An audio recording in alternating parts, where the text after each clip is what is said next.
time that he speak, cause the truth hit harder when it finally run deep. Now the whole town riding with the station on loud, hands high while they sing every word through the crowd.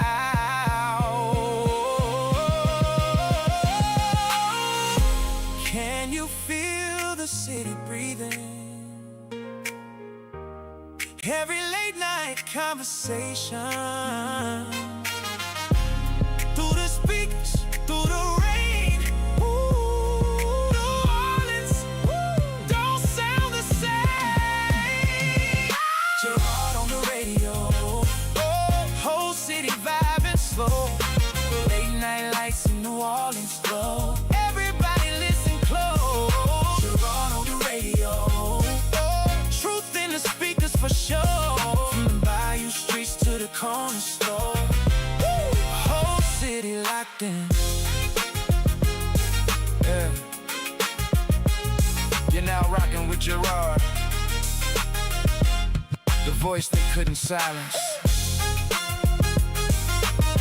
New Orleans, stand up.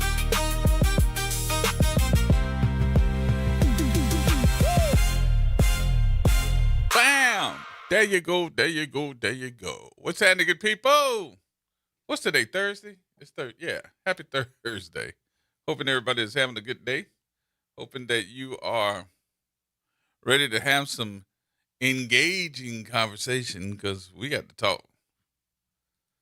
I'm probably going to be out here on a whole island all by myself today, because there are certain things that I got to talk about. It's not going to be just one conversation, I hope. Hope we don't get stuck on it. But I wanted to start off this conversation today with something that I see as a total flip out. What? Yeah.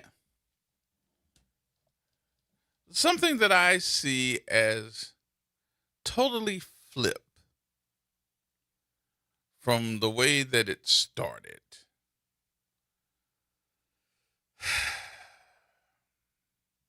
Something that I see that can make you go, well, maybe I didn't think about it that way. But I'm hoping that you will see what I'm talking about. Because, I don't know, maybe I just think a little bit different than everybody else. And with me doing so, I have questions. I think some pretty legitimate questions. But of course, I'm going to think they're legitimate questions because they my questions. So,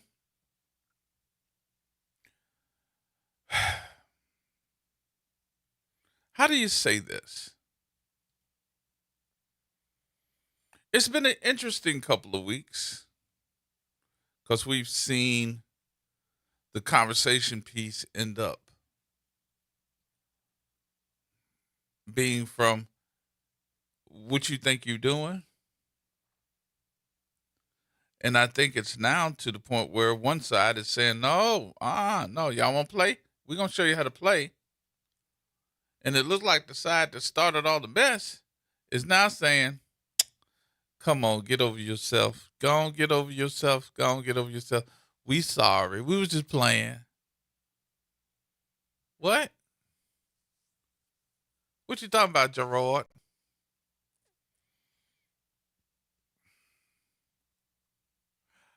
I don't understand how we're down to the point now with all this mess that is happening about who's right, who's wrong, who's got the upper hand, who's guilty, who's not guilty, who indicted, who ain't indicted, what the court's saying, what the courts ain't saying. And now what I'm seeing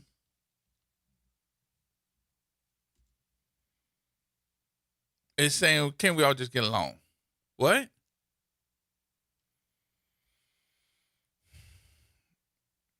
Am I wrong in assuming what I'm seeing now?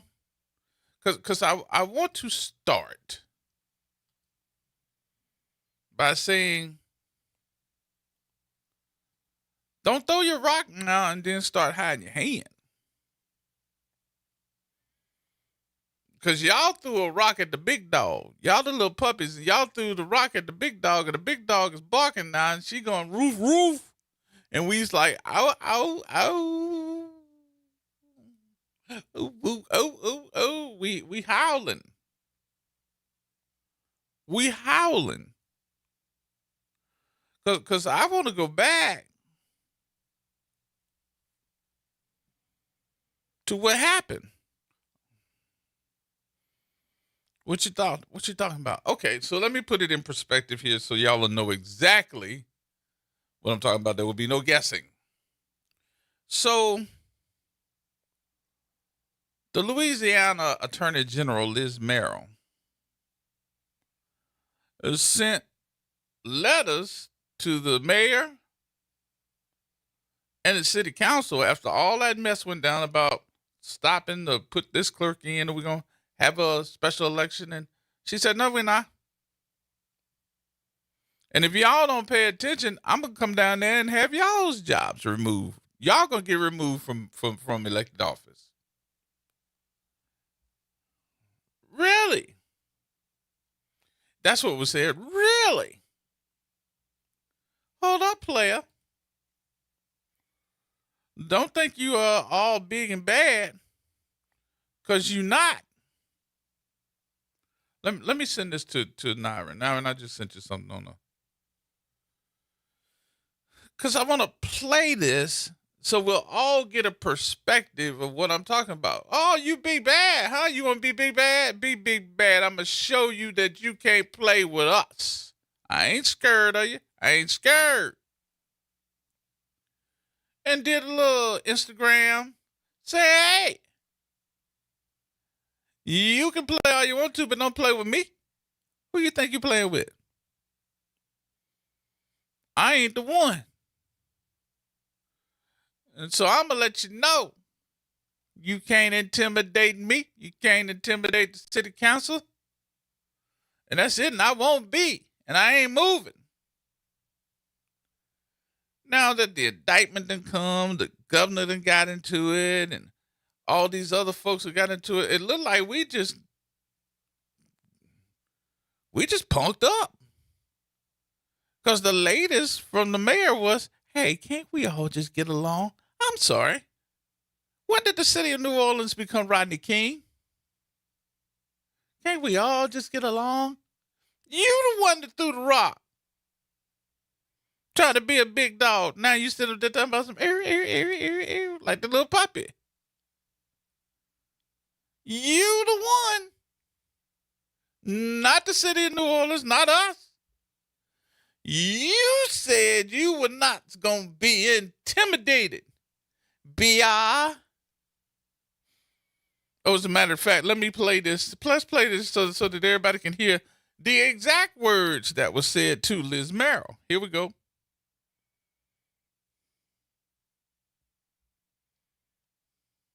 Intimidated or threatened by the state attorney general. I received a letter from her today threatening to remove me from office due to my support of recent council action where they appointed an interim clerk of court. In this letter, she also threatens to work to remove our district attorney and 5 members of our New Orleans City Council, Council President Morrell, Vice President Willard, Councilmember King, Councilmember Hughes, and Councilmember McCarran, and then says that it would be up to the governor to appoint all of our replacements. I'll also say that it is surprising that the Attorney General put all of this in a letter, considering that there is a criminal law, which is Revised Statute 14-122, that prohibits intimidating or threatening a public official in an effort to try to influence a decision or change their position. In this case, the letter says that we must reverse course and change our position on appointing an interim clerk. There's also a variety of different ethical and professional conduct issues with this letter that was sent. The issues surrounding the clerk's office should all play out in court. Let the process work. Let the legal process work. instead of threatening and intimidating people to try to get them to back down. And so bottom line, I'm not going to be threatened, I'm not going to be intimidated, and I won't back down.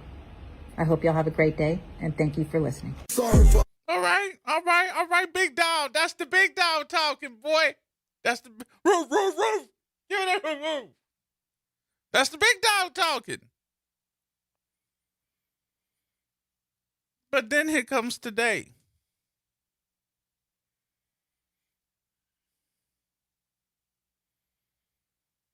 Big dog went to, can't we all just get along? We shouldn't be doing all of this. Y'all had that woman indicted. The city, the people, Naren didn't have her indicted. I didn't have her indicted. You had a big dog indicted. That was you. That's why when I came on that day that it happened, and I said, oh boy, is the city of New Orleans in trouble?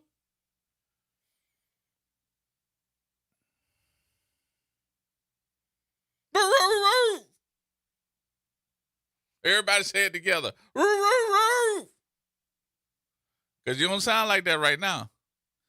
And then I saw the day when she said, well, can't we just stop this? And everybody, no. That woman gonna clear her name if it means getting you. She gonna get you. You got.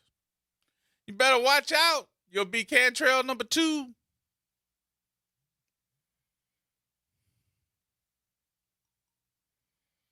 And how is she still acting attorney general with an indictment?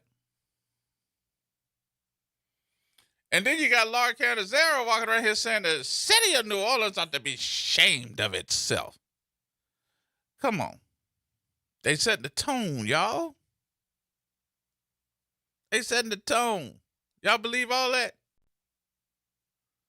I don't believe both sides. Neither side. I don't believe neither side. I was like, all right, Helena, get her, Helena. I'm not going to be intimidated. Who do you think you're playing with?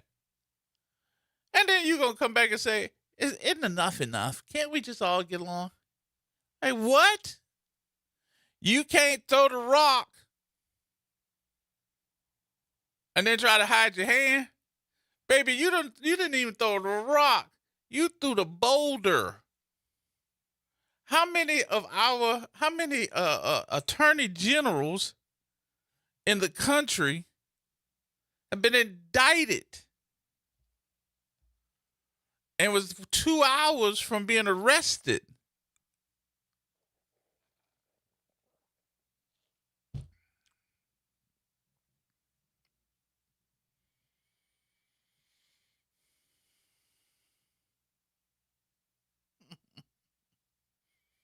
And anybody else getting the same thing I'm getting? Is it just me? Because I was just looking around and I just heard, we shouldn't be doing all of this. We need to come. Can't we do a reset? A reset? Did you say reset? If I'm Liz Merrill, I'm like, reset your butt in the ground. That's about it, because we ain't resetting this. Y'all don't even know the moves that I'm getting ready to make. And then, to show you that they with you, all the judges recused themselves. The judges was like, we ain't playing with this. We ain't playing.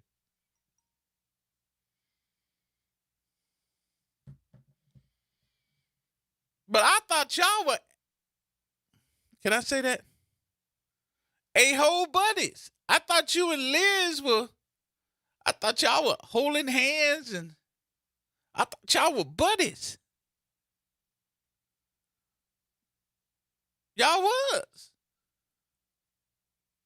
I had to call some people. What had happened was, I thought y'all was buddies. I thought you was going over to have dinner, fried beans and rice, all that for dinner. Come on over. Hadn't seen you in a while. What else you got, Liz? Hey, We got artichoke dip. What are you having? Oh, our usual caviar. We are going to have a fiesta. Won't you come on over? Bring all your sombreros, and all the good stuff. Come on. We're even going to play some tropical music. Can you do the shuffle? Can you? But let's stop all the stuff. Can't we just be friends? I mean, come on. Let's go to Starbucks and get us a couple of those medicine balls and a couple of other balls if we need them. I'm sorry, y'all. Y'all know I got to make stuff up. And let's start all over again. We need to hit the reset button. We were friends. We would even bring you into our mess when we wanted to get rid of those Negroes. Because we knew that they were scared of you. Well, evidently one of them ain't scared of you because he done already said as a judge, you ain't doing nothing but sitting up here making up mess and causing defamatory issues to my court. You call my courtroom a kangaroo court. Leon! Judge Leon Roche. Tell him who he is. You the big dog. Woof, woof, woof. Be that big dog. Woof, woof, woof, woof. Let them other ones be the puppies. What them puppies saying? Meow. Them puppies is meowing. How you gonna ask for a reset when you done threw that rock and hit that woman in the back of her head? She got a concussion of all sizes. She done turned around on you and said, I'm gonna show you who the big dog is. I got the Louisiana State Supreme Court on my side. I got the governor on my side. I got these other judges on my side. And you have no idea what's to come. Oh yeah, and by the way, let me take this Landry, go on and take that $33 million. As a matter of fact, go back and get the rest of it too. Y'all better find out where that daggone money is for Lincoln Beach. What you saying now? Root, root. No, you're not. Meow. Meow. Meow. And now that everybody that got their posture for positioning and positioning for posture, vice versa, I'm telling you, this ain't the end. Because what we have is a whole bunch of vindictive politicians. You make me look bad, I'm going to make you look bad. But what about the state? What about it? You make me look bad, you're going to suffer. Let me give you my roar. Meow. Meow. Meow.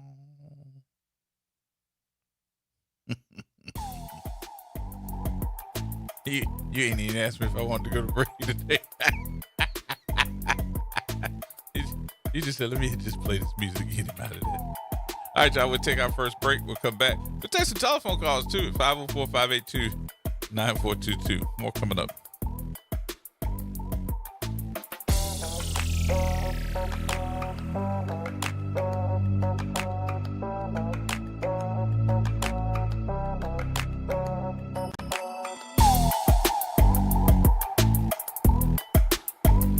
on Auto Trends with JeffCars.com. Here's a snippet of some of what we cover. GPS pioneer Gladys West. We worked long hours computing trajectory orbits and satellite orbits, trying to get the data and everything correct enough. Auto analyst Mark Bland. 14 new vehicle deals that happen in this country out of every 100 that women don't have a fingerprint on. To tune in, check out Auto Trends with JeffCars.com. Saturdays at 4 p.m. on WBOK, what New Orleans is talking about.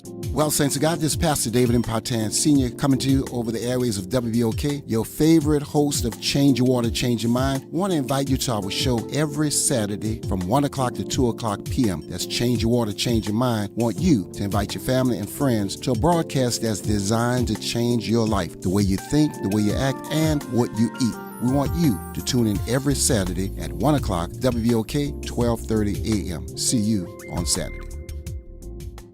Throughout July, Louisiana residents get half off general admission to the National World War II Museum. Take advantage of 50% off and beat the summer heat at New Orleans' #1 attraction. Don't wait. Plan your visit at nationalww2museum.org. Did you hear the news? Dr. Clark's 101 The Living Classroom has a new time. Catch us now every Wednesday at noon. Same program, same great conversations. Just a new time. So catch Dr. Clark's 101 The Living Classroom this Wednesday and every Wednesday only on WBOK. What New Orleans is talking about. Making a difference in the community. WBOK 1230 AM. Here we go. The reality check on WBOK 1230 AM. All right, folks, welcome back. Welcome back. Get your calls in 504-582-9422. What's going on, Kevin? Hey, Gerard, as always, man, thank you for bringing up these subjects. But I have to be honest with you. We're leaving out some real pertinent information here. The question is this: does the city of New Orleans have representation that is being intimidated by the state's attorney general? And do we think it's fair that they can overturn the citizens' choices of leadership at will, dealing with what started all this off? And so I think that's really more important than individual feelings, representative feelings about what happened to them, even though the fact that the mayor brought up clearly some pertinent issues about the intimidation piece. Now, I haven't been following what's going on, just kind of cursory. But it seems as though that these indictments don't have anything to do with the mayor other than the fact that she brought up the obvious. Okay? And the legal system could not just sweep it under the rug like it wasn't something that was a real thing. So like I said, I hadn't been following it. It sounds like if these indictments is in relationship to the mayor's response to what the mayor brought up in her response to the attorney general. So the indictment itself is because of the fact that there was a letter that came from Liz Merrill that was sent to the mayor, the district attorney, and the city council. And all those folks that received this letter probably counted as one count of the indictment, because there were 16 counts, I'm sorry. And that 16 count was intimidation and malfeasance in office. So if you heard what we're talking about on the attorney general side. Yes. So if you heard what the mayor said, she said, I'm not going to be intimidated. And there's nothing that you can do to do that. I'm not going to stand for it. Now, to get you up to date on that part, we have a grand jury that was convened that was not convened by the district attorney and was not convened by anyone else. That's what was said. They said that the grand jury convened itself, which we have not heard too many grand juries convene itself, but it's not illegal. They came back with that 16 count indictment. But my whole point is, now, do you think that a 16 count indictment came from a grand jury that convened itself? well, that really makes no sense on the face of it. The bottom line is we got processes in place to do these things, and we're just not addressing those processes, that particular process. There's no such thing as a grand jury convening itself without having the process in place for them to convene. Okay, and if it is and if that is true, those particular indictments mean absolutely nothing if it's not following a process that's in place by the judiciary system. Well, a grand jury can convene itself. It can. It hasn't. Okay, but it hasn't though. But this is my probably the first time that I've ever seen it do it. But it's not against the law. Yeah. Okay. Now you say they haven't convened them. They haven't done it in the past. Or I haven't seen one do it in the past. But they say that as they check the books, that a grand jury can convene itself. It is not against the law. So I'm assuming the grand jury is going by some status precedent. So and if it's going on some status precedents to have those indictments, they're legitimate. Yep, they're supposed to be. So my thing is this, and I understand being upset about being intimidated and all the things that the mayor said, and I think it's kind of hard to avoid calling it for what it is when you're addressing it. So I think she was in what it sounds like from what I'm hearing you talking about. Sounds like she was in her rights to say those things, to back those people off for something that was clearly, if the grand jury indicted them, clearly relevant to what the mayor was talking about. So now the real question is this: the citizens of New Orleans have had their wishes overturned by the state. The question is this: forget about how we feel personally about the mayor. The question is she addressing the citizens of the city concerns about the state doing something about overturning their wishes as citizens voters? Oh, I'm with you on that. But that's she's not the addressing reason. that. I think we need to quit clowning the mayor, regardless of how we feel about the mayor. I'm gonna clown it because of the fact that if you're gonna stand for something, stand for it and don't back down. Because you said to the folks that you won't go back down. Now you coming back and saying, let's hit a restart button. Come on. Stand for something or don't. Well, guess what? It's easy for you to say that when you ain't on the hot seat. Now, I'm on the hot seat every single day when I sit up here and say stand for it. You don't have Liz Morrell and the governor and all those people and those judges, all those people you're saying that now recusing themselves, like because I thought recusing just meant that you had a conflict of interest, so you recuse yourself. I don't see how that's a bad thing for the mayor.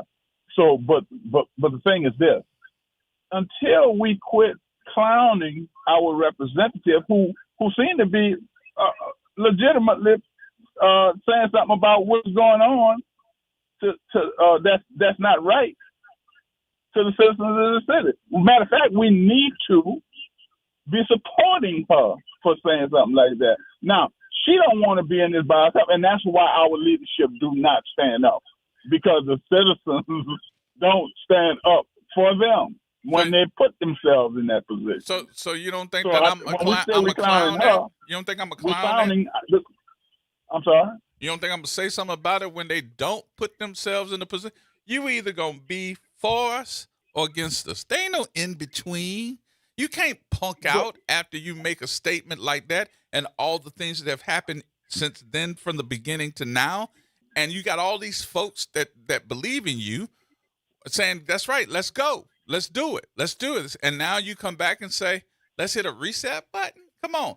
Especially when you have been the person to say, okay, we friends. Because from what I've been from the beginning, she's the one, and JP and all of them are saying her and Liz Morrell, they friends. Well, what happened to the friendship? Well, but they're friends until they're not. Whenever you start talking, when Liz Morrell starts talking about taking her from her mayorship and the city council position, friendship sound like friendship went out the window before the mayor even said anything about this one. Liz Morrell did what she had to do, so that friendship was going long before the mayor said something about what Liz Morrell did. So, but the question is this: when will and look, everybody, I never seen nobody who'd have been through no significant heat all of a sudden get religion. Okay, so the mayor faced some serious heat, so now she's getting some religion. She's saying she don't want to go through what she's going through. I get that, but the question is, did she do the right thing for the people of New Orleans? That's the real thing. When we talk about clowning her for being a human that's not strong as you or me, the bottom line is, did she do the thing what she did for the right reason for us? That's what we should be talking about. And saying, look, we understand you want to get out of that heat, but the bottom line is you did it for the right reason. So we should say, look, she might want to back up, but the citizens of the city should not be crawfishing while she out in that heat. We should be supporting that woman. If in fact if I'm hearing this right, I'm not sure if I'm hearing it right. So you think it's okay for her to back out of the decision that she made to say, you're not going to intimidate us, you're not going to do that, and I'm not going to back down. And now we get back to the position of everybody in the city is like, yeah, this ain't right. Stand with us. And you're saying go back to what she's doing now? Because that's what she's doing. She's going back to say, let's reset and start all over. I think it's out of our hands at this point.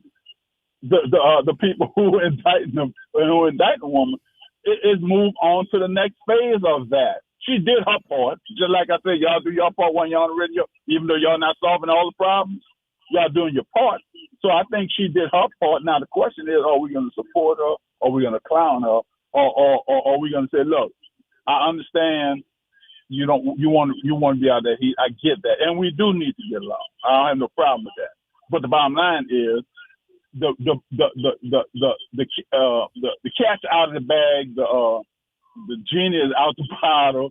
The people took over the indictment, so they're doing what they're supposed to be doing in relationship to what the mayor brought to the table. Okay, she did her part. And who is that? Now, she look. We having this conversation about the circumstances that we're talking about right now. That's what that is. No, I said, you said the people are doing what they're supposed to do now. I said, who are you talking about? Who is that? Well, the mayor responded to what the people at the state did. The people who did the indictment responded to that interaction between those two representation system, the state and all right, Kev, I think you city, need to. And they came up with some indictments. Yeah, before we move on with this, just go back and read it. Just go back and read up. Well, it ain't that important. Yeah, it is. It is. But go back and read it. But if it ain't that important, it can't be not that important because you're commenting on it, right? I'm not saying it's not important. Yeah. What I'm saying but is, you just did. Man, just like everybody else, I got a lot of crap on my plate for my own life. All right, bro. Appreciate the call. Thank you. All right, Cedric.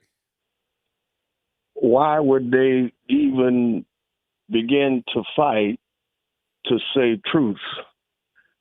They're not looking any better than the commander-in-chief with this war in Iran right now. Mm-hmm.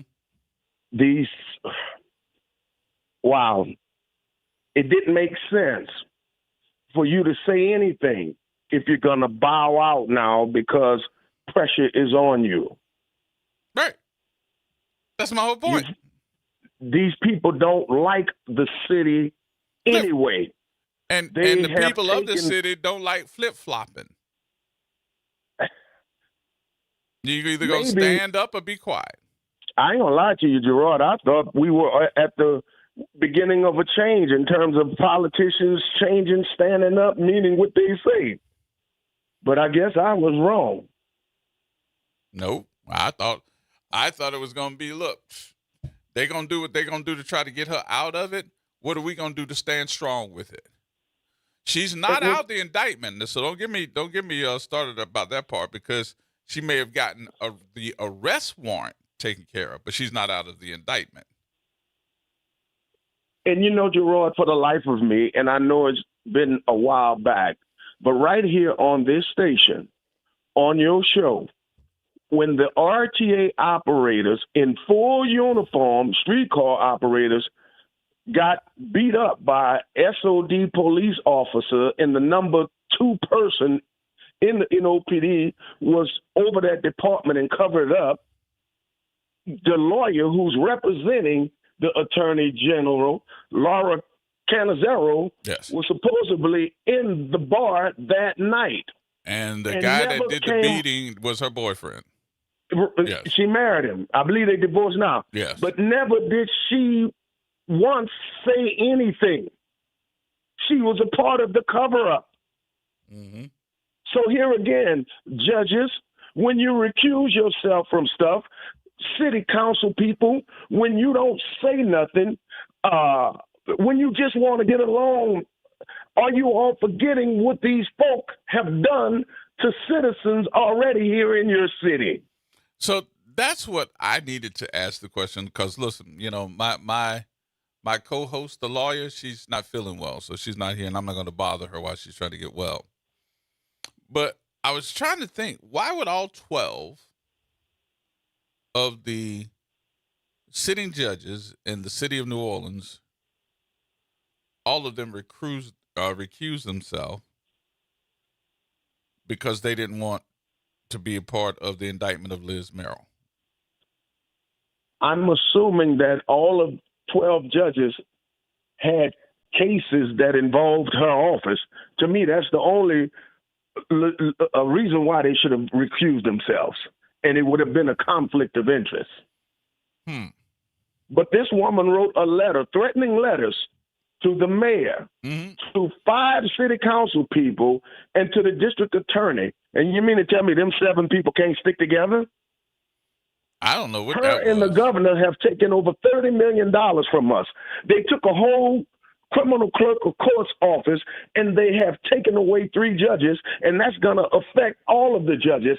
So you mean to tell me everybody just going kumbaya? I've gotten to the point where I just said, okay, try to figure this thing out. And I got gray hair growing in different places that I ain't never think I'd have gray hair now. Say what you want about the former mayor, but at least she had some guts. And to say she was a woman, she had some testicles too. Now, lastly, maybe these people evidently, because if you're doing right and you don't have nothing in your closet, what are you scared of? Mm-hmm. But this is the season where God is exposing to us who means us well, and some of the people look like us. Hey, man, thank you. All right, brother. Yes, indeed. There we go. Say it. Gonna lay it out every single time. And then I kept seeing yesterday, and I think I was talking to OT about this one. When somebody finally comes up with a plan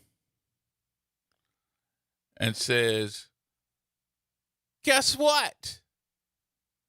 We thought of something brand new. And everybody's sitting around. Big announcement. Hell, y'all were even saying it to me on the Facebook page yesterday. The big announcement. It's a big announcement. What's the big announcement? We getting ready to develop or redevelop New Orleans East. And we're coming up with plans for it. What? How many folks and for how long have been talking about developing New Orleans East? Are we, maybe I misread it. Maybe I just misread it. Are we acting brand new now? Is this something that is a new idea? Is this something that makes you go, wow? Are you excited? What's the difference from then to now? Is it the money that we're going to try to get? Notice what I said. We're going to try to get from grants. We're going to try to get it because they don't have it yet. Is this monies that we see down the pipeline? And we're going to come up with this new idea. What is it? We're going to redevelop New Orleans East. I gave you my commitment. And daggone it, that's what it's going to be. Okay. I'm just going to say okay. But I'm saying okay for a reason.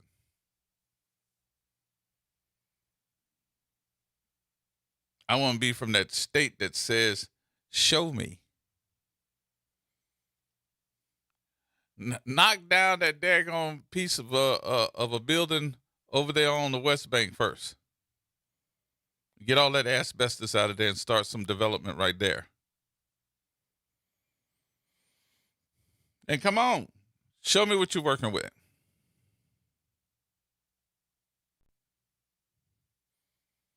Because the last time we said there was going to be some new development, we saw gentrification happening all over the city.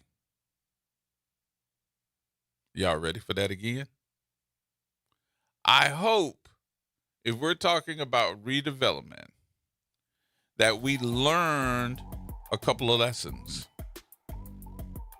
First, that lesson should be show up for the planning meetings, y'all. I'm going to say that again. Hold on. Show up for the planning meetings. I'll tell you the rest when I come back. And then y'all can get in on that part too. 504-582-9422. More coming up next.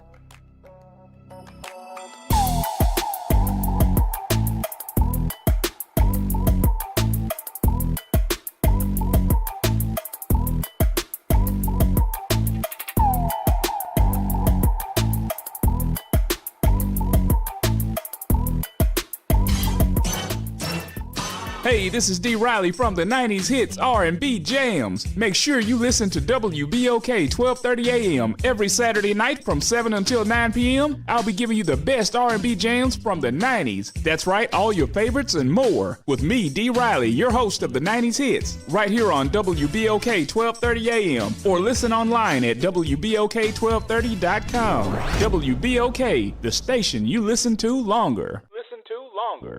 We are the rhythm of the streets. The flavor in every dish. The story in every song. We are New Orleans Tourism and Cultural Foundation. We help artists build the future of New Orleans. Because when the culture thrives, our people thrive.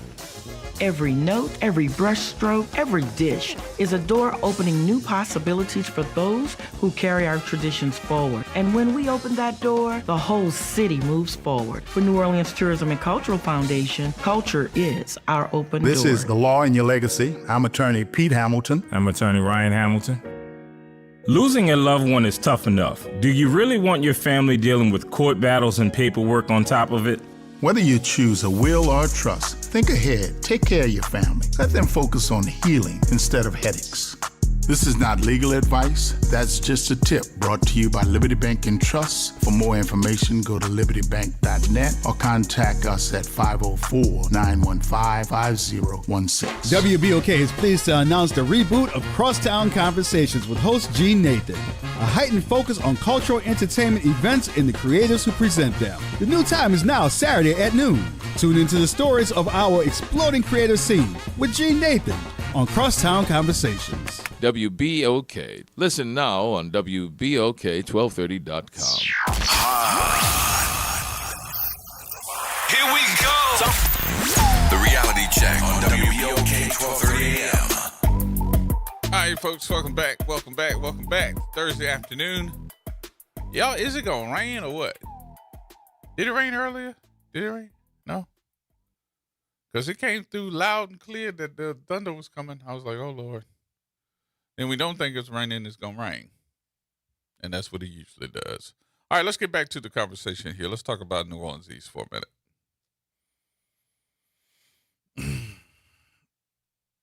So we see and hear of the revitalization of several things that are supposedly coming.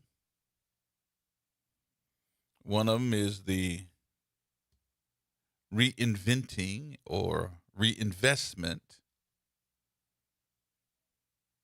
into New Orleans East.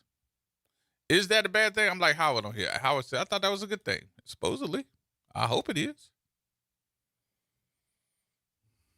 I hope it is. I hope it's a good thing. But as I scrutinize, which I will do, I'm looking around and saying to myself, I thought that we're going to make sure that we protect the folks that are there. Protect them.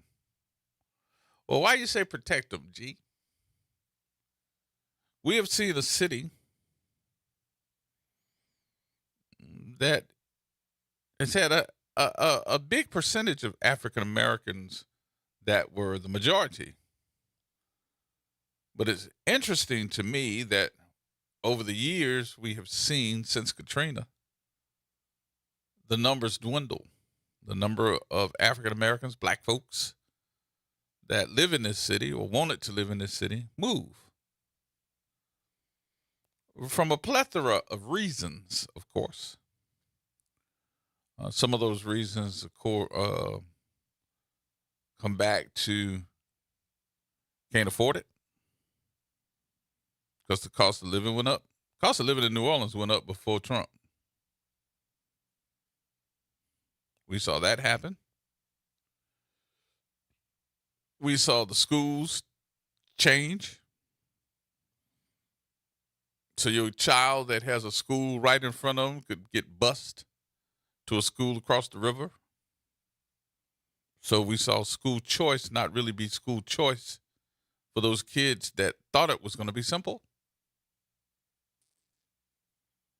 We changed the regular school system and got rid of that curriculum.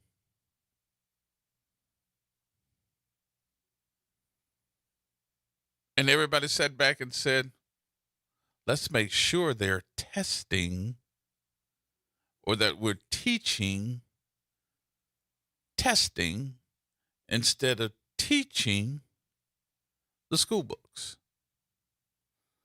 Let me say that again, just in case I got you going, huh? We ended up teaching the LEAP test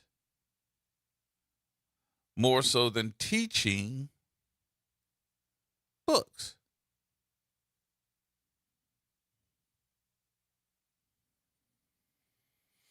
Then when Hurricane Katrina had happened, a lot of folks got on those helicopters and were flown all over the country. Didn't know where they were going, as long as they was out there water. And they were dropped off with no return. You didn't even know where you're going. Y'all just dropped off. And it took too long for somebody to say, come on home. It took too long to get your house straight. It took too long for the grass to come back green. Y'all remember that, don't you?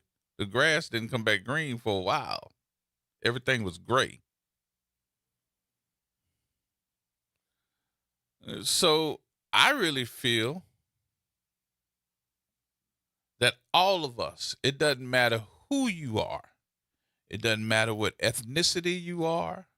It doesn't matter what religion you are. It doesn't matter. All of us learned a valuable lesson if you were from here. If you wanted to clear out some content, if you wanted to clear out some people, if you wanted to clear out some neighborhoods, if you wanted to green dot some places, they need to know in other places that it can be done. As many natural disasters as we are having now, can y'all imagine the parts of this reinvention of these areas that are not getting news coverage at all are having to go through?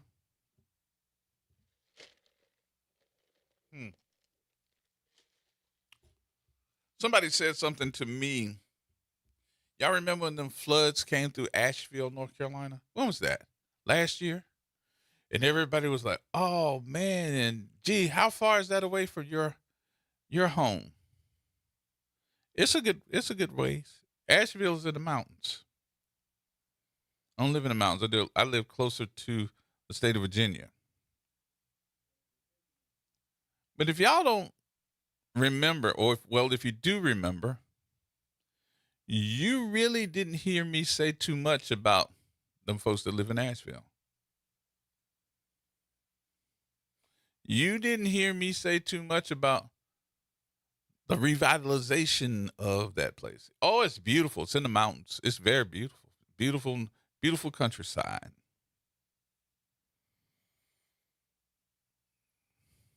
But they got some of the most racist ass people that I've ever seen in my life.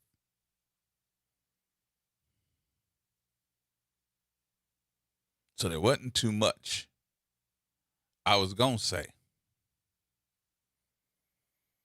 And I can tell you, my mom always said, if you don't have nothing good to say about folks, don't say nothing. And look, I don't wish nothing bad like that to happen on anybody. Because that's terrible. And I didn't understand how Asheville and in that little region up there ended up flooded because it's in the mountains. Water rolls downhill. So it kind of threw me for a lump to hear that, they were flooding. Then I also had to watch what I said because y'all know one of my callers tells me that his brother lives up in that area. I don't wish nothing bad on them folks. Nothing. But I understand. So as I think about how folks are being treated in today's world and today's society, I hope you can forgive me for having doubts when we start talking about the revitalization of areas. Because this city was one of the guinea pigs of revitalization of areas. And we saw the many magnitude of African Americans that lived here, that loved this city, that wanted to come back home, that couldn't. Not because they can't get in the car and go. It was the fact that they were dropped off in other areas of the world and they had to live. It was too late for them to move because they already got their kids enrolled in schools. It was too late for them to come back home because they had already leased places to stay, gotten jobs. They had to live.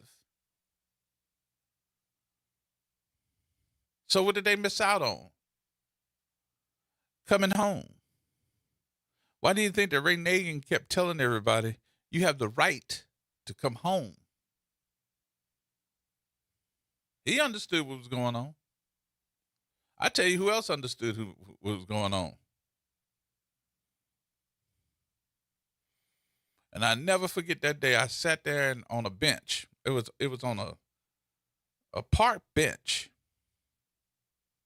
having a conversation with Cynthia Willard.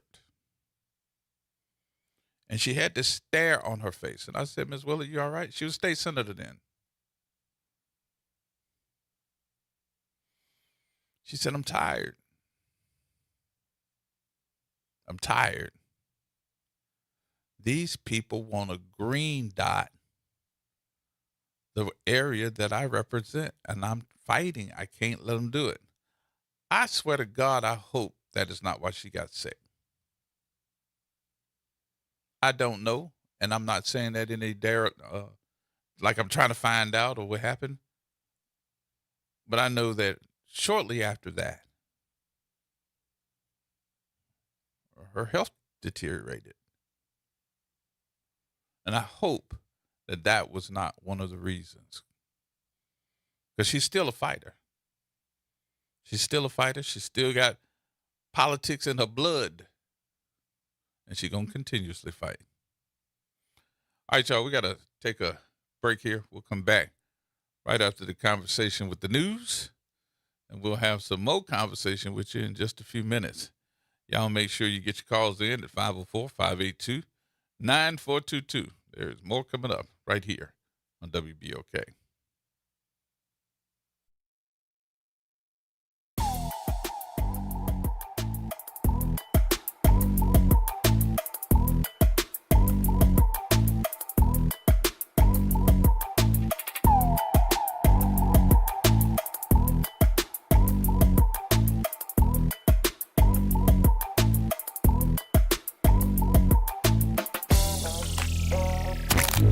Campus of Xavier University. Look. WBOK Go and Equity Media Station. I'm Bree Wood with BIN News Now. The mother of Black 7-year-old Jordan Duncan has filed a $250 million claim against Suffolk County and a Long Island school district. Here's Portia Duncan. It's not a day that goes by that I don't cry, that I don't think about my daughter, that I don't fault myself. The lawsuit alleges child welfare agencies and school officials failed to protect Jordan from months of abuse before her death, despite warning signs including chronic absences from school.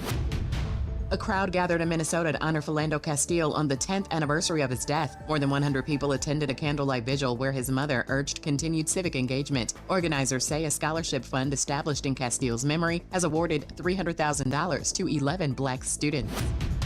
And Kyle Lowry is retiring as a Toronto Raptor. The 6-time All-Star signed a one-day contract to end his 20-year NBA career with the team he led to its first championship in 2019. Get BIN News Now on demand 24/7 on the iHeartRadio app.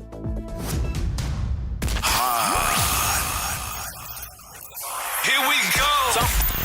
The reality check on WBOK 1230 AM. All right, folks, welcome back. Welcome back. Gerard Stevens with you.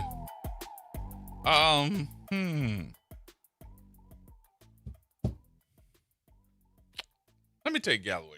Galloway always got a good conversation. What you say, Galloway? Well, Gerard, when I see you, I'm going to get you. When you see me, you're going to get me. Oh, no, I'm just playing. We can sit down and have a 40 ounce. Let's start over. Let's start over, Galloway. Let's just start over. Gerard, every time I open up my mouth, everything comes out on it. I stand on it. If I don't mean it, I ain't going to say it. Mm-hmm. If I'm not going to stand on my word, that's all you got in this life. They can change your name and social security number and your gender if they want to, but they can't change what comes out of your mouth. Yep. Either you stand on it or don't say nothing at all. This ain't about supporting somebody that's going to sit there and flip-flop. Who's to say she won't flip-flop next on you? Now, I have no idea who was on that witness list still. But if pressure busts a pipe, you can't handle the heat, get out the kitchen. Mm-hmm. Resign. Give it to somebody else. You got folks finally sitting there starting. Now, you know me, I ain't never going to give you no props. You got folks telling me, see, that woman standing up while you sitting there talking all that noise about her. Now, I can't get nobody to pick up the phone to answer for that this 180 that she did. Huh? That's all I'm going to say about that, man. You talked something that, also today about education. I have no idea how it got this bad, but state to state, they stopped teaching life learning lessons along with education, and then they started teaching for these tests. Mm-hmm. That test at the end of the year. Our students became more focused on standardized testing than actually counting. Right. Say again, You give a child a quarter, a nickel, a dime, and 6 pennies and tell them to tell you how much that is. It's going to keep they behind because they're teaching standardized tests for them to count. Mm-hmm. We got children right now that's in the 6th grade cannot do their multiplication tables because they have to sit down with a piece of paper and actually write out how 9 times 3 actually works. That's just amazing to me. That's why I would not teach in public education. And I tell people every year when they ask me, we need a teacher. You don't need me. I'm not going to sit there and lose my certification because I don't teach Christopher Columbus discovered America. I do not teach my child that 9 times 3 is 27. You got to take this 9 and this 3 and this 1, and you got to do this. No. You do 9 3 times in your head, and it comes out to be 27. Mm-hmm. Bottom line. That's teaching, not this crap that's going on. Now, when you talk about developing that East, all the people think it's good. Be careful what you ask for. Go over there to Tremaine, where I'm from, when they told us they was going to come over there and redo this and that. See if you can go over to Tremaine and afford a house right now. I hope that it is. I hope that it is that way, but my eye in the back of my head has got me watching to say, okay, who's going to try to get over me? And I think that's a shame that I even have that thought.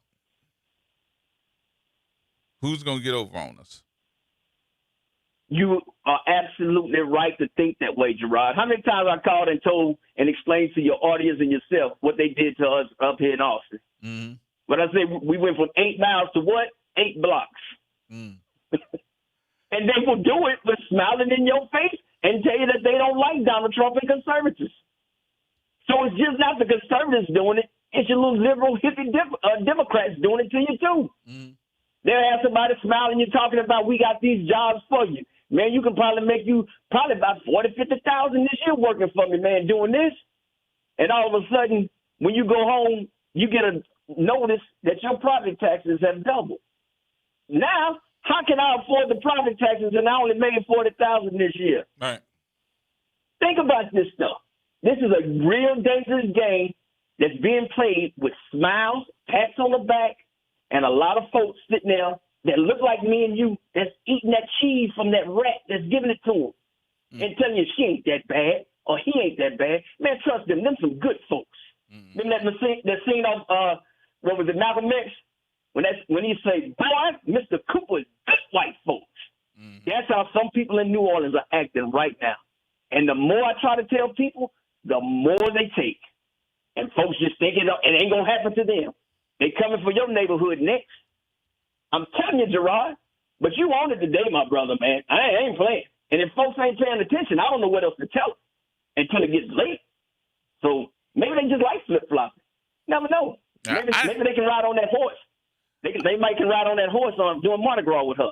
I just think we'd be doing a disservice if we just all standing up cheering, got the pom-poms, and saying, okay, good, yay, yay, yay. And really, okay, you're coming up with a plan, all right? So I'm going to give you time to come up with the plan for the revitalization. But I can remember in the revitalization of New Orleans, folks were told, make sure that you go to these planning meetings for your area. And if you ever went to any of those planning meetings that were put together for certain sections of the city, what you would have was these groups that would show up instead of the citizens of the area. And those groups that show up, they were dogging the meeting. This is what we want. This is what we want. Da, da, da, da. And most of those folks didn't even live in the area. And I'm like, where did they come from? They're trying to tell them what they want and how they want it done so that they could be the Bogarts of these different neighborhoods. They being paid by corporations to come down there and do this stuff. And they don't mind doing it. It just ain't New Orleans. It's happening in Atlanta, not just Austin. It's happening in Houston. It's about to go happen in Baton Rouge. Mm-hmm. And like you said, if the citizen that owns that property or lives on that block, even if you rent from somebody, if you're not going down there to those meetings they gonna run over you. Because guess what they gonna say? They wasn't even at the meeting, so who cares what they don't care what happens. And I would say this too, Galloway, and I think you would agree. I think with anybody that lives in New Orleans or brought up in New Orleans, and let me make sure that I clarify something with everybody. That is not me. I am not an original person that was born and raised here, but I've been here long enough to notice. And I would say that New Orleans is probably one of the most unique cities and how it is put together than anywhere else. And if that standard of living is not kept, then I think that's part of the culture of New Orleans that goes away. Yes, I agree with that. I'm born and raised there. I'm telling you, I just can just remember every time I come home, I just remember that street and how we all looked out for each other and how we helped maintain. If so-and-so needed a roof or a wall, whatever, man, them folks would get together and work. Now, man, good luck, man. It's hard for me to find people to work. Then I'm paying. I can go find SA and them. They'll come over there and do it. But the normal people that, before Katrina that would come over there, if you had a foundational problem or you had a pipe, problems with your pipe, bathroom pipes and all that stuff, you've had people. You don't have that no more. And then you'll have somebody call in or they'll say, oh, he's looking at the wrong people or he's doing the wrong thing. Where y'all at, man? And when I need folks, man.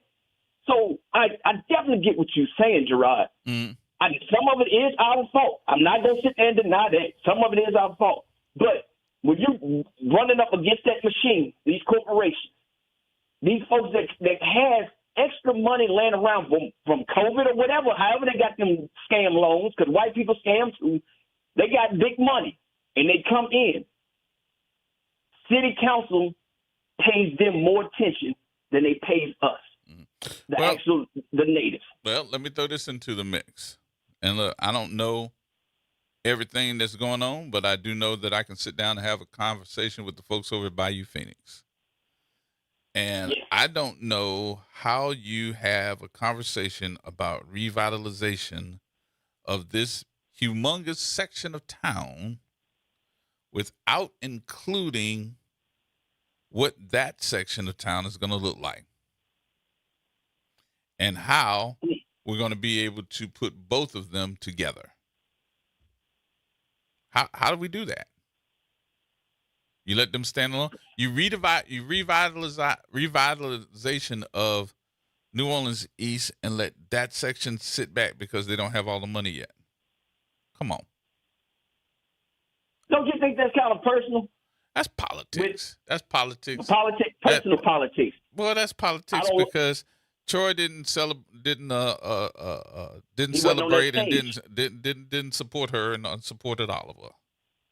And then it got a little ugly. Stage. Yeah. Remember all them folks that was on that stage? Mm-hmm. Now, I ain't saying all of them, but 99.4% of them, they like that cheese that rat give. Troy said, hey, I don't need that. I got my candidate, I'm backing him. Now, he is paying a price, and it's a heavy price, because there would have been anybody else, they would have, trust me, just like they coming out this money out of the in-house to do stuff, she would have came out that money. But for him, I hate to say this, Gerard, they're going to try to bleed him dry. They're going to make him wait until he finally gives up, but I think Troy is not going to give up. It's going to hurt him in the pocket now. But I don't think he's going to give up. I hope he don't give up. But like I said, if I had the money, I'd make it take it. I ain't got it, brother. But I'm damn sure going to support you. But I think he'll find it. I think he'll eventually find it. Might take him a little bit more time than what he thought because he thought that they were going to play fair. But, how do you throw an organization like Nora as your overseer and they've never overseen anything of this magnitude? That's kind of strange, ain't it? You throw in an organization that oversees building houses over an organization that's putting together a multi-million-dollar water park. Come on, man, Gerard. This one right here is mind-boggling. Because I believe if Troy was trying to do this in Baton Rouge, he'd have had that park already up and running. I think this is very personal. I'm not gonna say childish. This is very vindictive on her part. Well, you want my opinion? What's that? I think it would be up and running if Drew Brees was doing it. Oh yeah. It would have been up 2 years ago. Yeah, if that person would, if he was one of them, yeah. Oh yeah, hands down, no doubt about that. But that's why I say it's personal politics with that. That's why I can't back no flip flop. Well, I ain't never gonna back that woman. Yeah, I'm serious. I don't care if she ride 2 white horses at one time. I'm still not gonna back that lady. You said, but brother, right. I got to get off here, man.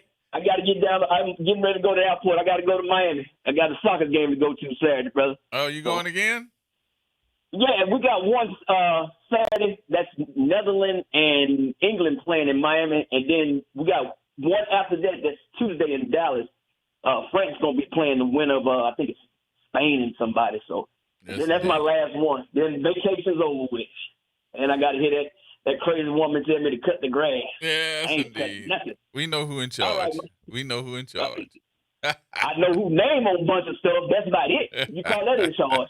All right, my brother. All right, Galloway. You have a good one. You too, brother. Be safe.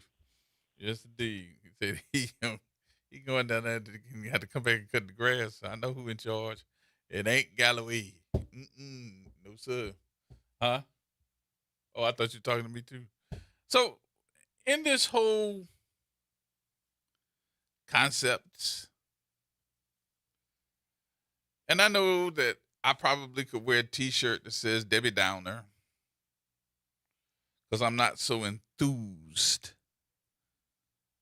I might be looking around and saying,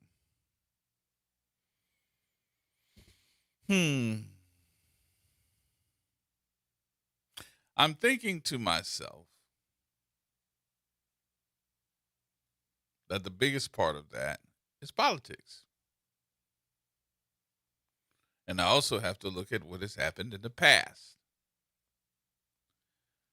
Some of them folks, y'all, they didn't go away.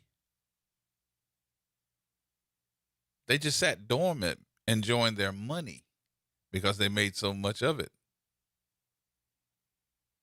And now somebody's saying about revitalization of a section of town that has everything that you could possibly want. Well, what you mean, G?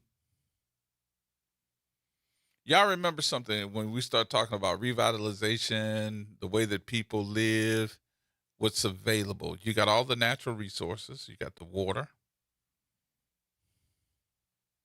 Because you're surrounded by it. And the transportation. You got transportation on the water. You got an airport out there. You got major interstate rolls right through it. So it's got everything that it needs. They just built that new bridge that connects. Well, I won't say just built it, but it's pretty new. That connects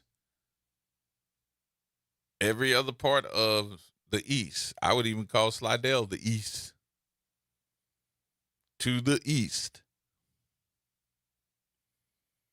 You got major buildings that were built to stand forever. They just didn't have the capacity to put certain buildings in it, and then they weren't coming. That bullet corridor is a jewel. Well, why you say that, Gerod? Look at all those empty buildings. Look at that Schwegman still back there. You got a hotel on the other side of the highway that's sitting there dormant. And then that's not including all of those apartment complexes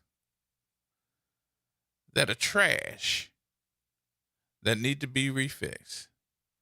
Guess what I'm going to do? I'm going to come in and I'm going to offer them slumlords some of the best money that they ever thought they could make. And they're going to take it. And I'm going to come in there and fix those buildings up to be very nice apartments that you can't afford. But them other people can. And they will not be Section 8. Well, where are we going to go? Who cares?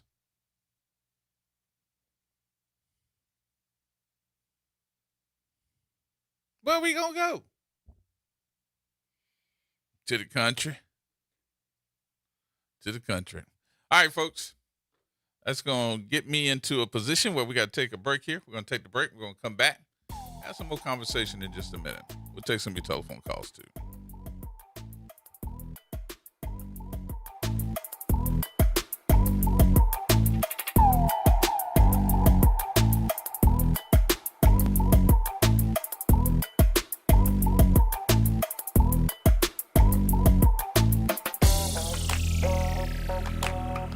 It's Off the Top with Norman Robinson on WBOK 1230 AM. As America celebrates our 250th birthday, I continue to reflect not only on where we are, but how we got here. Like millions of Americans, I am deeply proud of this nation. Make no mistake about it, I am proud to be an African American, and I am equally proud to be an American. And those two identities are not in conflict. They strengthen one another. Yet I worry that the story being told about our nation's founding has become too narrow, a move by some to erase or whitewash our history. It sometimes suggests that the birth of American freedom belonged to only one people, one culture, or one experience. History tells us something far richer and far more diverse. From the earliest days of the struggle for independence, African Americans, indigenous people, and immigrants stood beside the colonists in the fight for liberty. Some fought as freemen, others fought while still enslaved, believing that the ideals proclaimed in 1776 would one day include all of us. Historian Henry Louis Gates Jr. has documented the indispensable role of people of African descent played in the Revolutionary era. Retired Lieutenant General Russell Honore has likewise reminded audiences that the Continental Army drew strength from people of many backgrounds. That truth should not make any American uncomfortable. It should make every American proud. Because the foundation of this republic was never built by one race alone. It was built by people of different colors, cultures, languages, and faiths who shared a common belief that freedom was worth fighting for. America's strength has never come from uniformity. It has come from people of different races, cultures, and faiths choosing to build one nation together. That is our history, that is our promise, and that is the America worth celebrating. This is Norman Robinson, Off the Top. Hey everybody, it's Graylin Bryant Banks. And Kimber White Dupree. From the front porch, y'all. You know how we do. Every Monday is Moving Monday. And Tuesday is Trivia Tuesday. And y'all know we have nothing but bad cheering coming through here on Wednesday. But stick with us. On Thursday, we travel. That's right. And Friday's Free Your Mind Friday, so get your brass up. Something on your mind? Want to get it off your chest? Holla at your people. WBOK 1230 AM, the station you listen to. All day long. Making a difference in the community. WBOK 1230 AM. Here we go. The reality check on WBOK 1230 AM. All right, folks. Welcome back. Welcome back. Welcome back. My number 504-582-9422. I'd be pretty bad if I didn't bring this up. I was not in New Orleans during this time of 1982. But July 9th, 1982, and I can only guess. I can't even imagine. I can only guess. But do y'all remember what date that is? July 9th, 1982?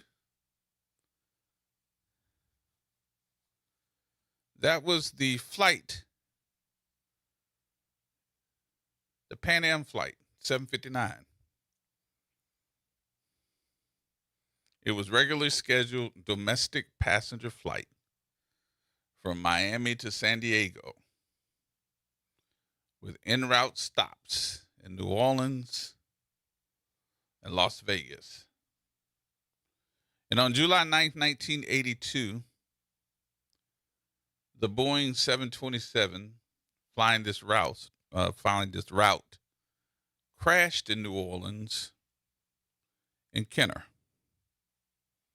after being forced down by what they called microburst, which were those short, hard winds after taking off. All 145 people on board, as well as 8 people on the ground, were killed. It was a 14-year-old Boeing 727 that was delivered to National Airlines on January 31st, 1968. The aircraft was powered by 3 Pratt & Whitney JT8D7B turbofan engines and was renamed from 37 Susan Erica to Clipper Defiance after National was merged with Pan Am. At the time of the accident, the aircraft was carrying 137 people and 1 non-revenue passenger in the cockpit jump seat, along with a crew of 7. The captain was 45-year-old Kenneth McCullers, who had over 11,000 flying hours, including 10,595 hours on the Boeing 727. McCullers was described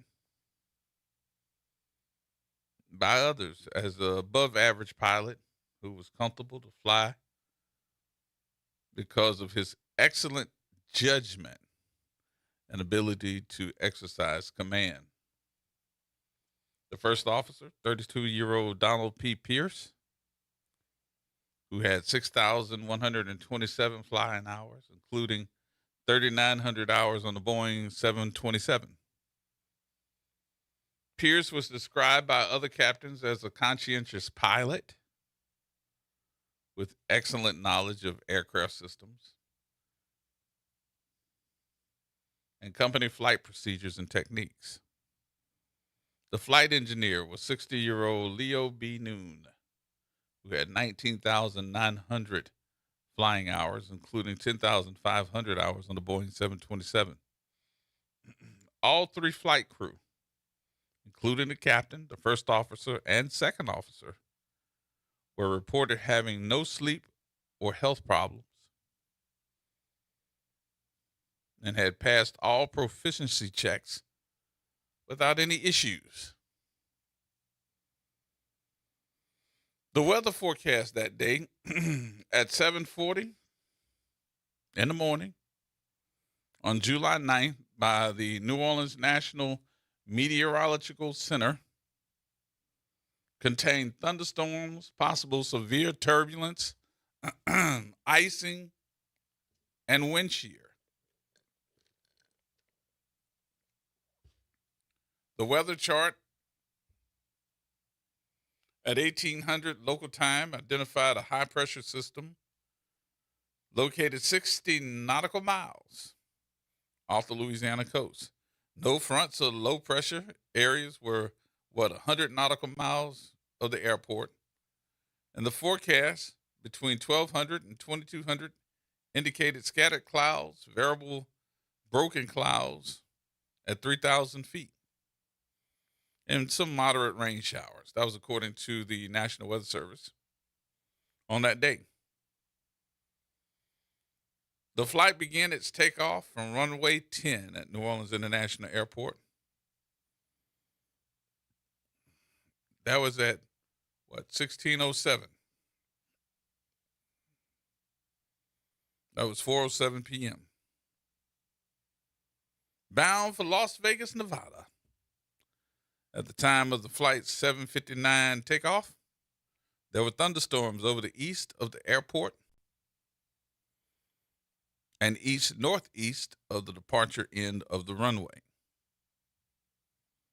The winds were reported to be gusty and swirling, and First Officer Pierce was the pilot flying. The Captain Muller was the pilot monitoring, as recorded as the aircraft's cockpit voice recorder.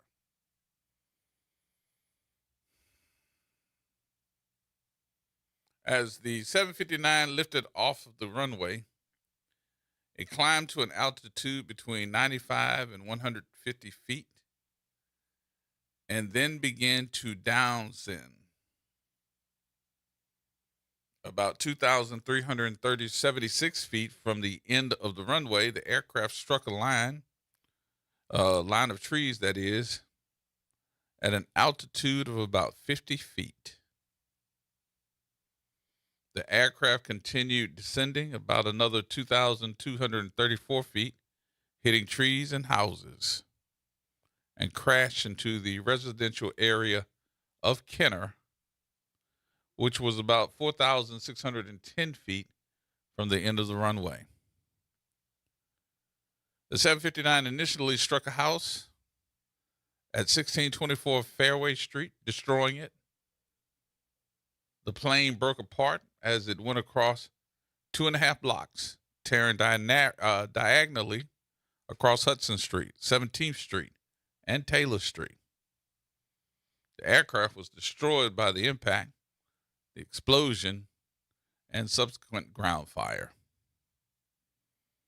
A total of 153 people were killed, all 145 passengers and crew on board, and 8 on the ground. Another 4 people on the ground sustained injuries.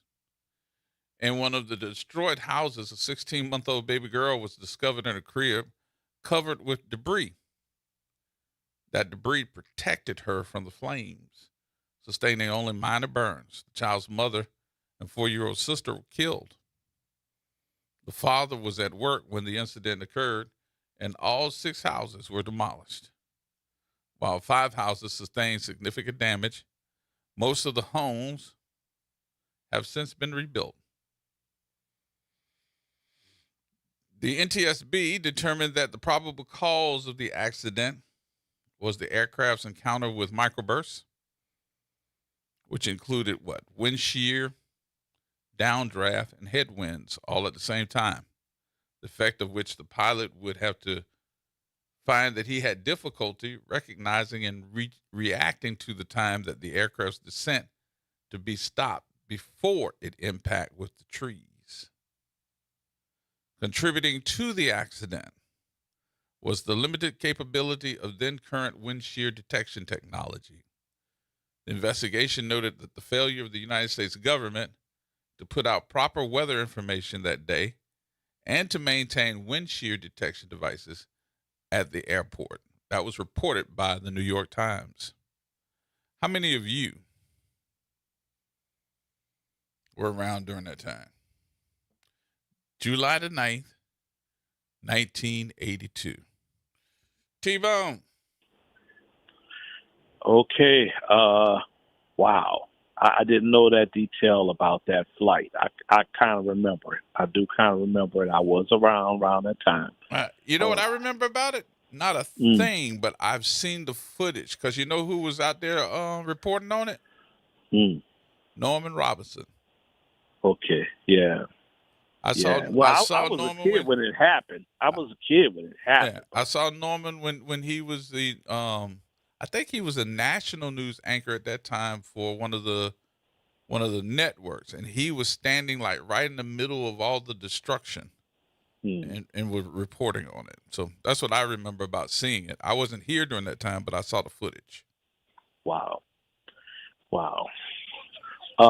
Look, brother, I want to first of all apologize to you because the last time I spoke to you, I had you cross about what you was presenting. You don't owe me no apology. We No, have the no, right. no. Look, we have the right to let me. argue. You and I have the right to argue. That's all. Yeah, but I won't give you your respect. I always won't give you your I'm gonna flowers give you that yours nobody too. else do. I was wrong too. I think I told you that on the air afterwards. I think I Nah, apologized to you. well, look, I was pissed off because the state is messing with my kids' benefits, man. And let me tell y'all something. Everybody that heard me talk about what's going on with my kids with autism. Yep. There isn't a cure for it. So anybody out there within the sound of my voice that wants to come with the conservative mentality that pull themselves up by their own bootstraps. But what if they don't have boots to pull up? What if they're running around barefoot because they can't speak for themselves? They can't do stuff for themselves. Mm-hmm. What if they're wheelchair bound and they don't have a cure for what's got them in a wheelchair? What then? Are we supposed to just let these types of people fall to the wayside? That's my 2 bits on that. Now, in terms of, I know you were talking about the East earlier. I'm sorry if I'm off topic. No, I want to ask this.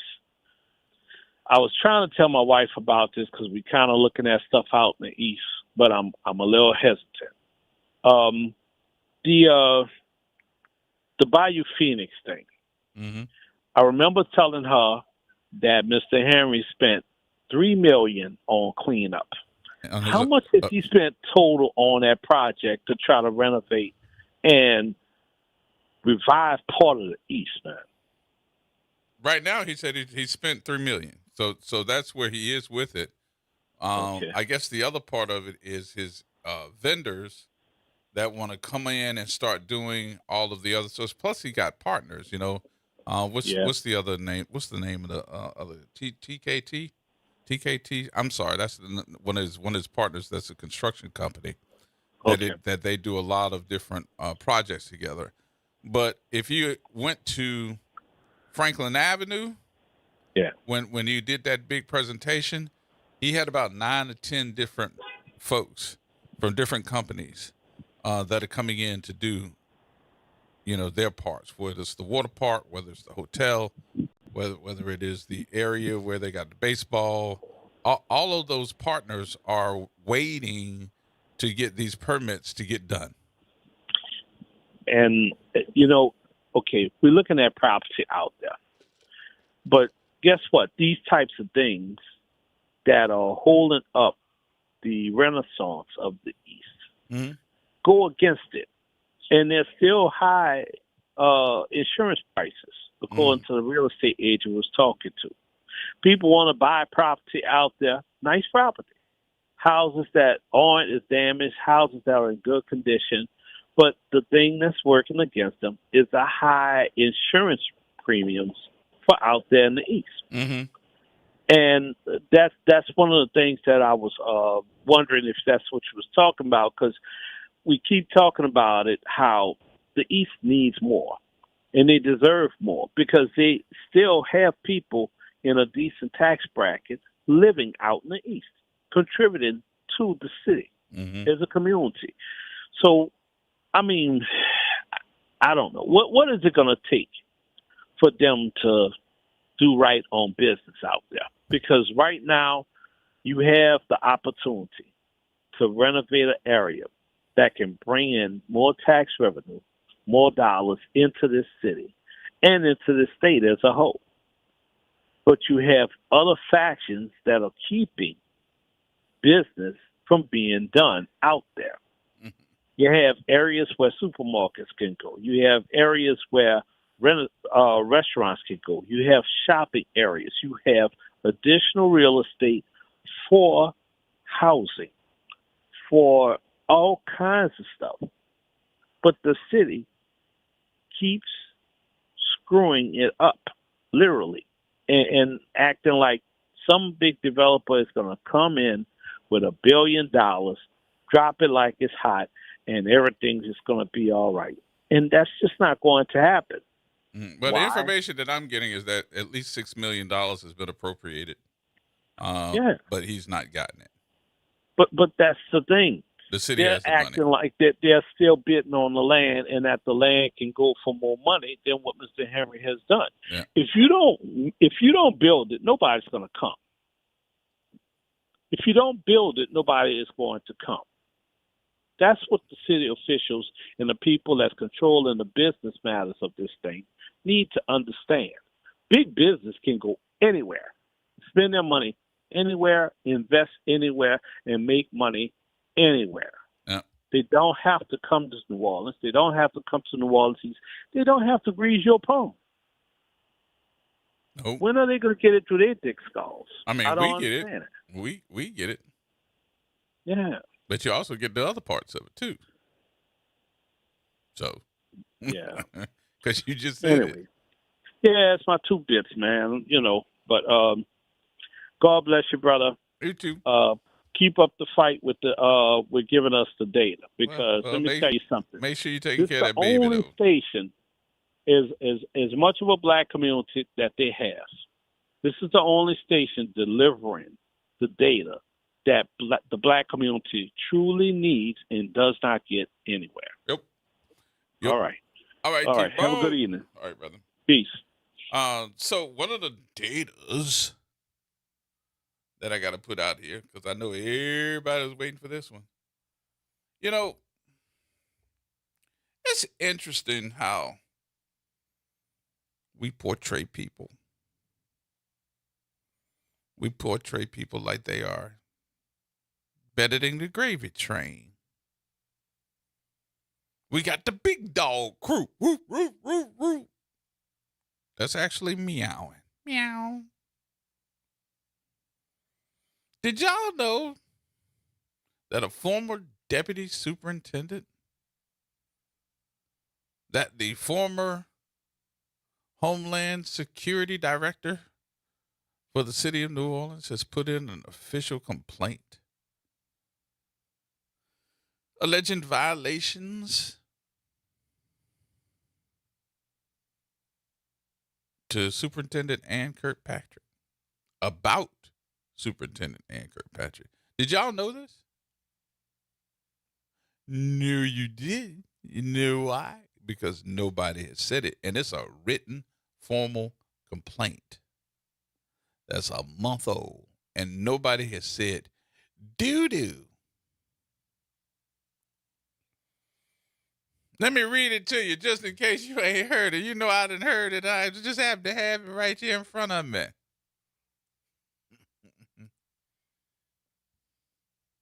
This came from JT, Mr. Thomas. With Rule 3, professional conduct, retaliation by Superintendent Ann Kirkpatrick, New Orleans Police Department. We starting to hear that word a whole lot when it comes to Granny. This complaint concerns retaliation against Detective Chad Cockerham. This is a whole month old. For allegedly filing or being associated with an anonymous misconduct complaint, conduct that is expressly protected under NOPD policy, the consent decree, and departmental retaliation provisions. NOPD policy 52.1, paragraph 8.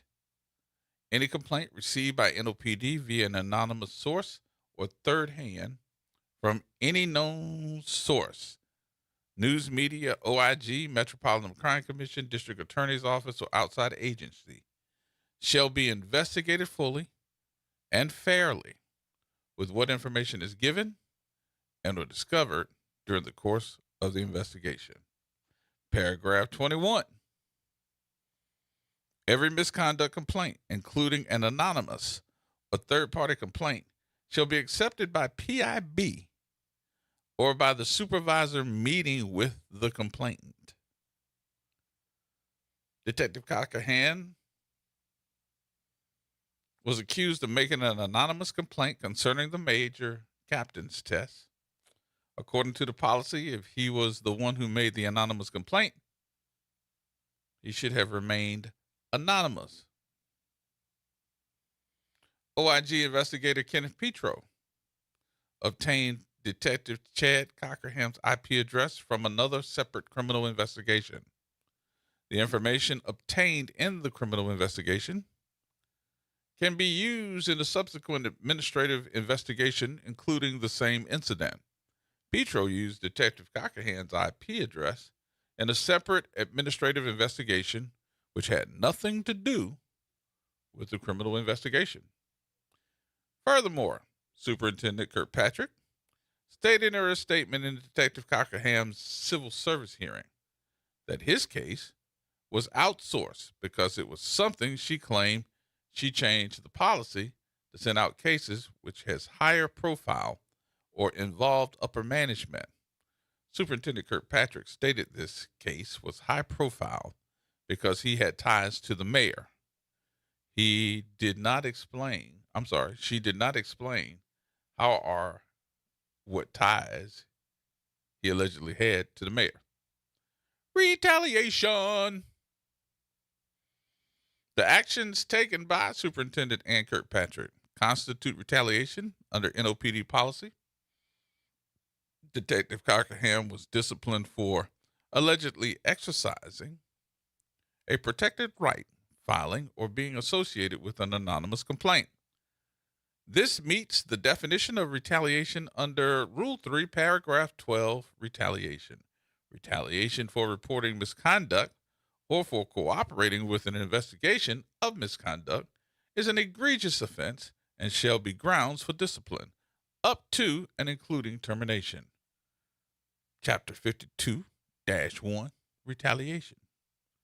NOPD expressly prohibits retaliation against any person who reports misconduct, makes a misconduct complaint, or cooperates with an investigation.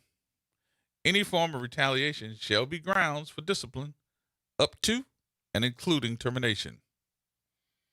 Chapter 26.3.3, Definition of retaliation. Retaliation includes treating a person differently or engaging in reprisal because they filed a complaint, participated in an investigation, or exercised protected rights, including actions such as blocking advancement, unsupported disciplinary action, and punitive investigations. Note, Detective Cockerham was contacted by the OIG. Although he did not take the major captain exam, nor was he eligible, he cooperated with the investigator by answering his questions. The cooperation and denial of filing a complaint is the basis of his termination. Moreover, his personal IP address was obtained pertaining to an anonymous complaint from a separate criminal investigation and should not have been available in this administrative investigation. He was not accused in this investigation, and it was totally separate from the criminal investigation. However, the superintendent used this information to retaliate against Detective Cockerham for cooperating with the major captain cheating investigation and accused him of being dishonest about filing an anonymous complaint. There's a whole lot more that goes down for moral conduct, performance of duty, and a whole lot more that I can't read all together right here. But it looks like when these guys file complaints, they're going to be investigated by PIB. And now that we done put this out here, I'm hoping PIB is sitting there cussing right now saying, damn, we can't wait. Because he done read the complaint. Thank you, Mr. Thomas. More coming up, y'all. Everybody hold tight.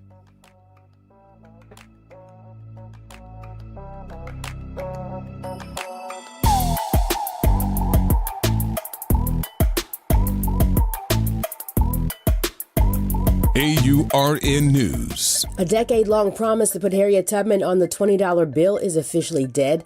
Treasury Secretary Scott Bessent told Spectrum News, "We are not at present." The plan to replace Andrew Jackson with Tubman on the front of the bill dates back to the Obama administration in 2016. Trump's first term shelved it, Biden revived it, and now it's shelved again. Now, while the Tubman bill sits frozen, the administration is fast-tracking plans for a $250 bill featuring President Donald Trump's own portrait to mark the nation's 250th anniversary. Bessent says, First of all, the 250 requires an act of Congress because you can't have a living person, and it was to commit for the 250th anniversary. For us to change on an existing bill, whether it's a 1 through 100, takes many years in advance. Senator Jeanne Shaheen didn't hold back, saying she's far more disappointed watching Trump push for his own face on our money than seeing Tubman's legacy pushed aside again. For AURN News, I'm Ebony McMorris.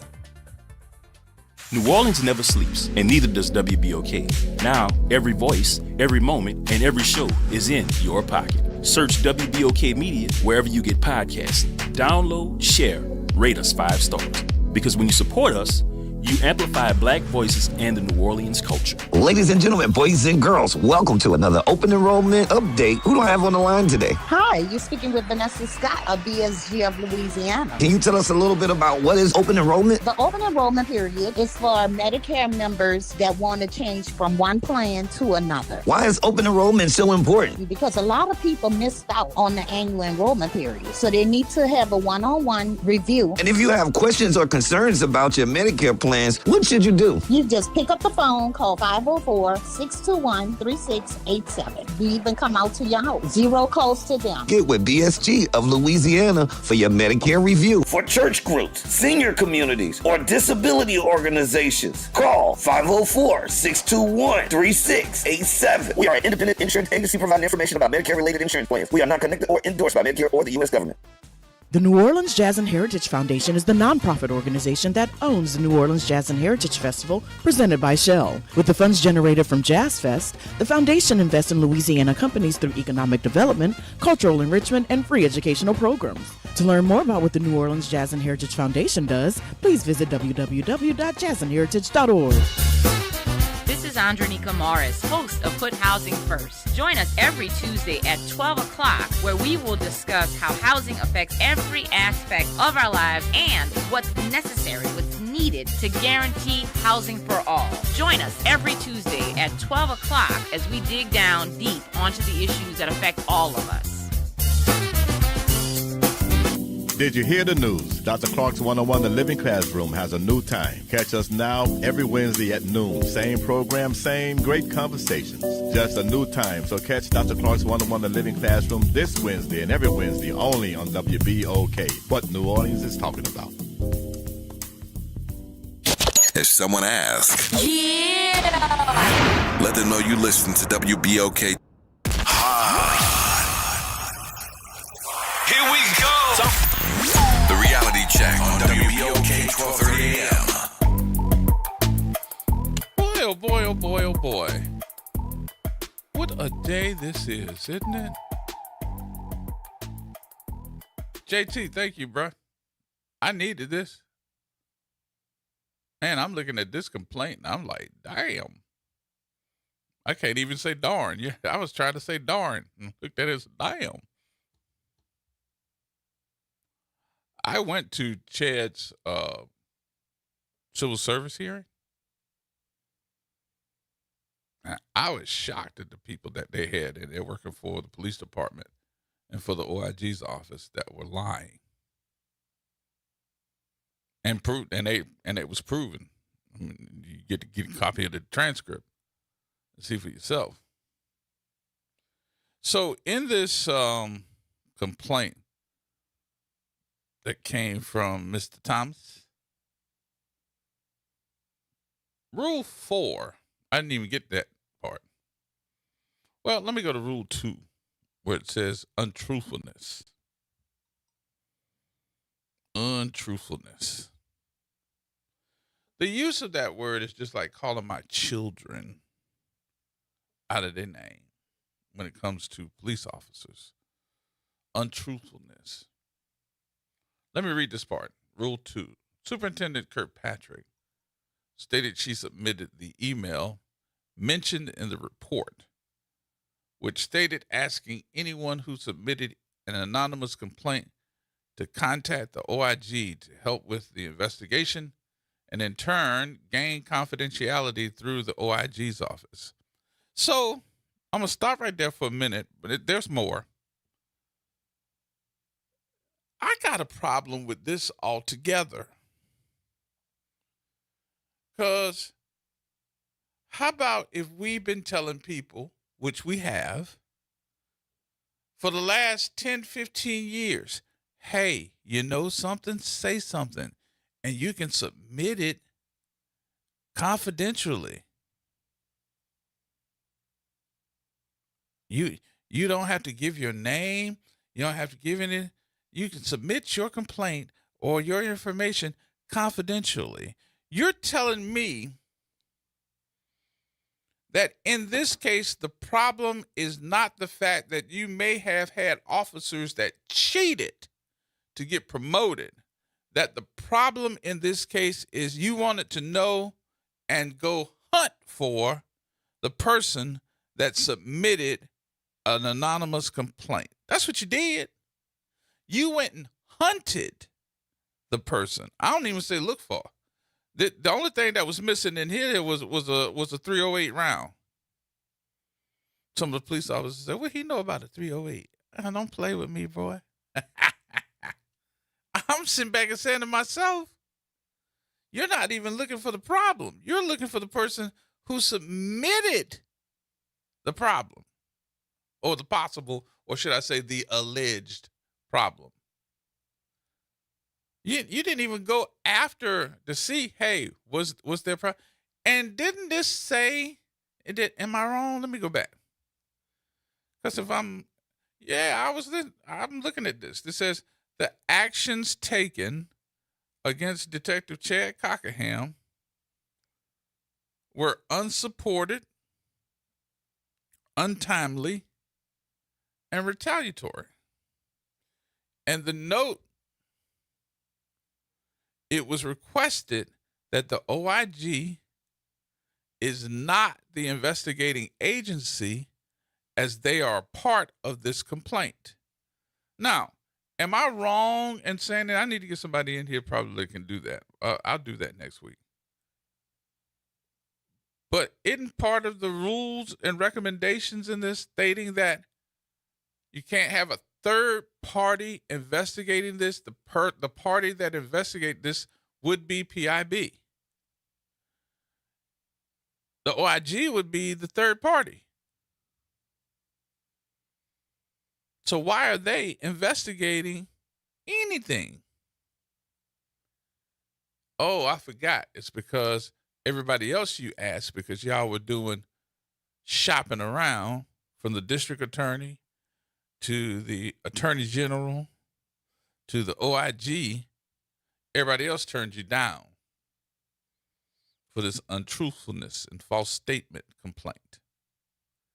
But now you have an untruthfulness complaint against you from a former assistant deputy chief and the Homeland Security former Homeland Security Director. And I wouldn't be surprised if there end up being some more. Ain't no fun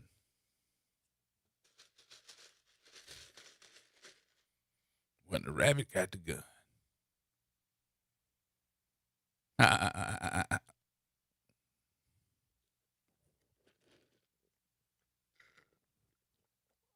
Now I'm going to invite everybody to go to that hearing. July 17th,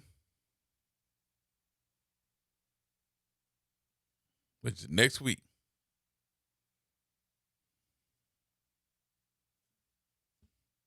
It's interesting to find out who did what.